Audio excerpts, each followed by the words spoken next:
दोस्तों, आज हम आपको एक राजा और उसकी बेटियों की कहानी सुनाने जा रहे हैं। एक राजा की 7 बेटियां थी। एक दिन राजा बहुत खुश होता है और अपनी 7 बेटियों को अपने पास बुलाकर पूछने लगता है कि मैं तुम सबसे एक सवाल पूछूंगा और अगर जवाब अच्छा लगा तो तुम्हारा मनचाहा इनाम भी तुम्हें दूंगा। तुम सब एक लाइन में खड़ी हो जाओ और एक एक करके बताओ कि तुम किसका दिया हुआ खाती हो और किसका दिया हुआ पहनती हो। 7 में से 6 बेटियों ने कहा, पिताजी आपका दिया हुआ खाती हैं और आपका दिया हुआ पहनती हैं।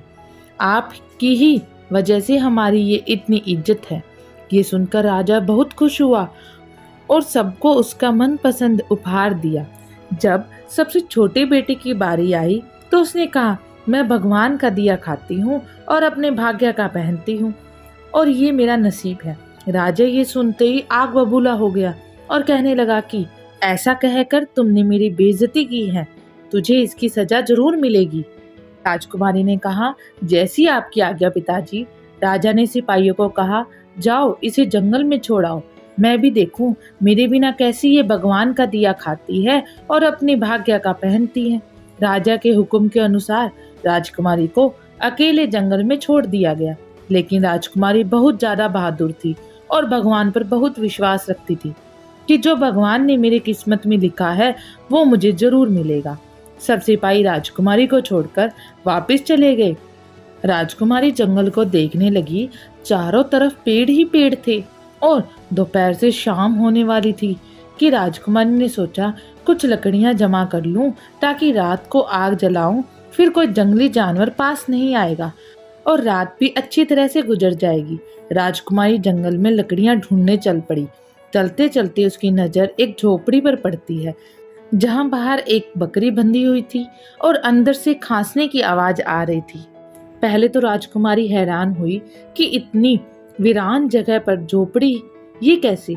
जब वो झोपड़ी के अंदर जाती है तो क्या देखती है कि एक बूढ़ा आदमी चारपाई पर लेटा हुआ है और खांसी खांसी पानी मांग रहा है। राजकुमारी इधर उधर देखने लगी तो एक कोने में पानी का घड़ा पड़ा हुआ था।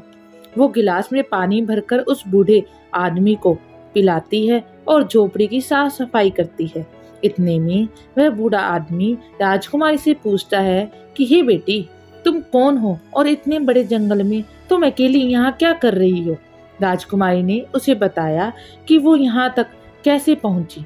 बूढ़े आदमी ने राजकुमारी को उस झोपड़ी में रहने को कहा और कहता है, मैं शहर में काम करता हूँ, सुबह शहर चला जाऊंगा और 8 दिन के बाद आऊंगा। तुम यहीं रहो और झोपड़ी में खाने का सामान है और नदी पास ही है, घड़ा भर लेना। जब सुबह हुई वो बूढ़ा आदमी शहर चला जाता है। राजकुमारी ने झोपड़ी की साफ सफाई की और बकरी का दूध निकाला और आधा अपने लिए रख लिया और आधा बाहर एक कोने में बर्तन में डालकर रख दिया कि शायद रात को कोई जानवर भूखा या प्यासा हो तो ये दूध पी लेगा, और खुद अंदर आकर आराम से सो गई। जब सुबह राजकुमारी उठी तो क्या देखती है कि दूध का बर्तन खाली और पास ही में एक लाल रंग का रतन पड़ा हुआ है जो दिखने में बहुत ही कीमती लग रहा था और पास ही सांप के निशान भी नजर आते हैं। तब राजकुमारी को याद आता है कि बचपन में उसने सुना हुआ था कि जब कोई कीमती सांप बहुत खुश होता है तो एक ऐसा लाल रतन उगलता है जिसकी कीमत हीरे और जवाहरात से भी महंगी हुआ करती है। राजकुमारी बहुत हैरान हुई और दिल ही दिल में सोचती रही कि शायद सांप भूखा था, इसलिए वो दूध पीकर खुशी में रतन छोड़ कर गया। फिर उसने रतन को उठाकर अपने पास रख लिया। फिर अगली रात राजकुमारी ने इसी तरह किया कि बर्तन में दूध वहां पर रख दिया और अगली सुबह जब फिर देखती है तो एक और रतन वहां पड़ा होता है। ऐसे ही करते करते 7 दिन गुजर जाते हैं और राजकुमारी के पास 7 रतन इकट्ठे हो जाते हैं और उस दिन वो बूढ़ा आदमी भी आ जाता है। तब राजकुमारी उसे लाल रतन दिखाती है और सारी बात बताती है। बूढ़े आदमी को 3 लाल रतन देती है और कहती है कि शहर जाकर ये 3 लाल रतन बेच दे और आते वक्त अपने साथ महल बनाने वाले मजदूरों को भी लेकर आए। बाकी 4 लाल राजकुमारी माला के तौर पर अपने गले में पहन लेती है और देखते ही देखते कुछ ही महीनों में जंगल में एक आलीशान महल तैयार हो जाता है, जिसमें वो बूढ़ा आदमी और राजकुमारी रहने लगते हैं। ऐसा खूबसूरत महल जिसमें नौकर चाकर दुनिया की तमाम नायाब चीजें मौजूद थी। राजकुमारी जंगल में लकड़ी की फैक्ट्री लगा देती है, जिसमें गरीब काम करते हैं और उनकी रोटी भी चलती रहती है। देखते ही देखते जंगल शहर बन जाता है और दूर दूर तक ये खबर फैल जाती है कि राजकुमारी बहुत ही अच्छी है। ये खबर उड़ते उड़ते राजा तक जा पहुंचती है। राजा ने सोचा, देखो तो सही कि ये कौन सी राज्य की ये राजकुमारी है जिसकी इतनी तारीफ है। राजा राजकुमारी के पास अपने सिपाहियों के हाथ पैगाम भेजता है मिलने के लिए। जब सिपाही राजकुमारी को बताते हैं तो राजकुमारी कहती है कि मैं राजा से एक ही शर्त पे मिलूंगी कि वो अपनी सभी बेटियों को साथ ले आए। सिपाही जाकर राजा को बता देते हैं। तब राजा अपनी सभी बेटियों के साथ राजकुमारी के महल जाता है। राजकुमारी उन सब से मिलती है, पर चेहरे को ढक करके। राजकुमारी उनके लिए अलग अलग तरह का खाना भी प्रस्तुत करती है। महल के राजशाही ठाट देखकर राजा और उसकी बेटियों को बहुत ज्यादा हैरानी होती है। आखिर में राजा उस राजकुमारी को कह ही देता है कि तुम मेरी बेटी जैसी हो और मैं भी तुम्हारे कहने पर अपनी सभी बेटियों को साथ लेकर आया हूँ। फिर हमसे ये पर्दा किस लिए?